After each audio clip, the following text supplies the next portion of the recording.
Anne really took me in the right direction with her introduction here this morning as she talked a little bit about her hospital stay. As a lot of you know, I've spent a decent amount of time in the hospital over the last couple of years, and so I've got some stories. One of them is not from the most recent stay, and one of them is. The first story comes from the first time my wife, and the first time I ever stayed overnight in the hospital was the first time my wife gave birth to our first son, Micah. Going in, a lot of people were giving their advice, as men like to do.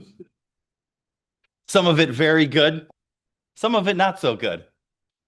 And one of the pieces of advice that I got from some random stranger, I'm not even sure if I remember who it was, him, of course, trying to be boonful, was the fact that you should encourage your wife as much as you possibly can. But whatever you do, stay away from down there. And I got a little nervous because I didn't know what that meant. I didn't know what that was going to mean. I just knew that I had to be there and I had to be an encouragement to my wife. Well, while we were there, and as she is pushing in her first few tries, and my wife is amazing. She didn't take any medication, anything like that.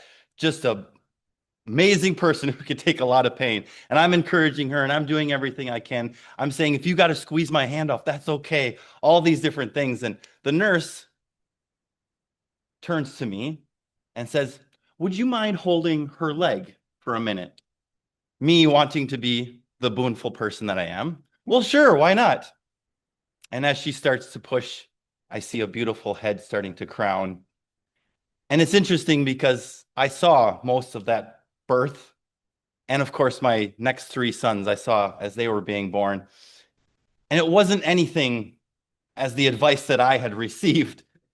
Instead, as each one and every one of them was born and I heard their first cries, tears would stream down my face as I saw my beautiful sons being born.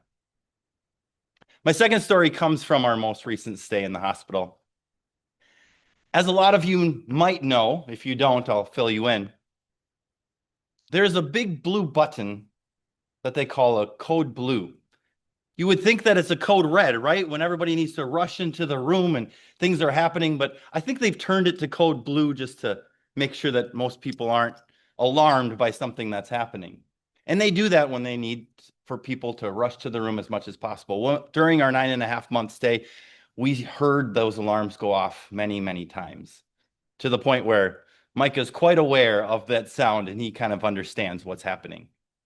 Luckily, during our stay, they didn't need to push the button. But I did have a 1.5-year-old while Micah was there. And he loved going around the room, seeing all the different things, pushing all the different buttons. And we had to keep him away from a lot of different things. Luckily, that code blue button was about shoulder high on me. And of course, him being 1.5 years old really couldn't get to it. But in his exploring, he found out he could climb up on the back of the bed when the bed was tilted up a little bit. And one day my wife was around doing the motherly thing, cleaning up, since this was really our second house. And as she was picking things up and trying to straighten things out, all of a sudden, a giant rush of nurses come into the room. Our nurse, who was a very young gal at the time, her eyes about this big because Micah, who's been on her floor for a few months now, has a code blue going on. She runs over. She sees that my youngest son is reaching up and pushing the code blue button.